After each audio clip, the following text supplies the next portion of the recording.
स्वागत आहे आपलं यूट्यूब चॅनलमध्ये, ज्याचं नाव आहे निखिल एम्स किचन मराठी. आणि मी आज तुमच्यासाठी खास रेसिपी घेऊन आलो आहे. उन्हाळ्यात स्पेशल असं थंडगार मसालेदार ताक. तर ताक पिण्याचे फायदे हे खूप आहेत.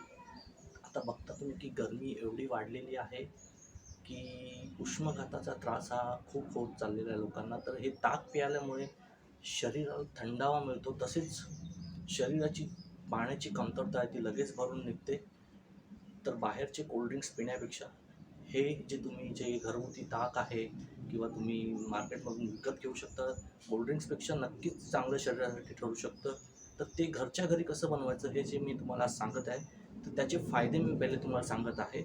तर ताक प्यायल्याने सतत जी तहान लागते तुम्हाला, ती तहान शमवते आणि शरीराला झटपट थंडावा मिळतो. तर दुसरं असं महत्त्वाचं कारण आहे की ताक प्यायल्याने पोट लवकर भरलं जातं आहे. ताकामुळे शरीराला थंडावा मिळतो. चौथं कारण आहे की ताकामुळे तुमचं वजन नियंत्रणात राहतं आहे. पाचवं कारण असं आहे की जे कोलेस्ट्रॉल आहे तुमच्या शरीरामध्ये, ते नियंत्रण राहण्यासाठी मदत मिळते जर तुम्ही सतत ताक पित असाल. आणि सहावं कारण आहे की तुमची पचनशक्ती जी आहे ती सुधारते. पोटाचे विकार जे आहेत ते तुमचे ते कमी होतात. सातवं कारण आहे की अन्न लवकर पचन होतं. म्हणजे तुम्ही जेवल्यानंतर जर एक ग्लास ताक घेत असाल तर तुमचं जेवण पचण्यासाठी खूप महत्त्वाची मदत होते.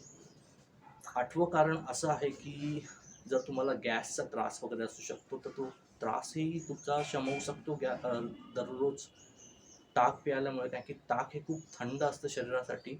तर तुमची शरीरामध्ये जी उष्माघातामुळे जी उष्णता तयार झालेली आहे ती तुमची शमवून निघू शकते ताक प्यायल्यामुळे. नववं कारण असं आहे की तुमच्या शरीरामध्ये जी पाण्याची पातळी आहे ती लेवलवर राहते. कारण की हे शरीर हे आपलं हे पाण्याचंच आहे बहुतेक. तर त्यामुळे ती शरीरात पाण्याची लेवल ही ताक प्यायल्यामुळे कंट्रोलमध्ये राहते. दहावं आणि महत्त्वाचं कारण आहे की तुमची त्वचा ही तकतकीत राहते ताक प्यायल्यामुळे, नियमित ताक पियाल्यामुळे. असे 10 खूप महत्त्वाचे फायदे आहेत.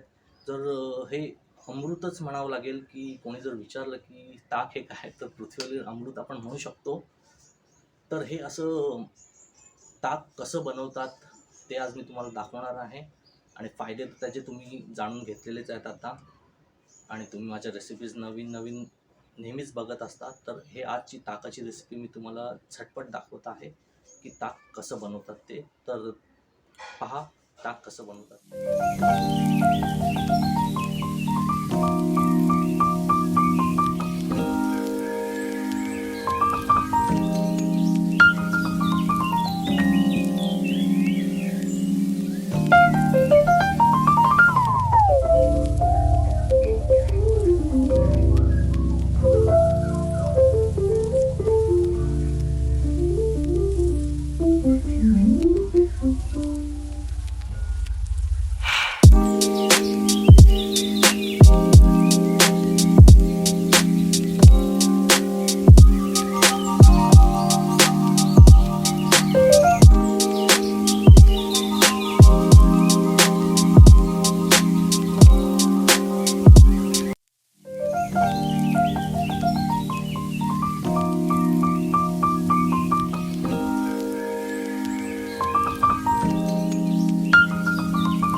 तर तयार झालेलं आहे आपलं थंडगार ताक. आणि मी त्याचा रोज आस्वाद घेतो. तुम्हीही पिया, बनवा आणि मला कमेंटमध्ये कळवा की कसं होतंय थंडगार ताक. अप्रतिम. नक्की कमेंटमध्ये कळवा.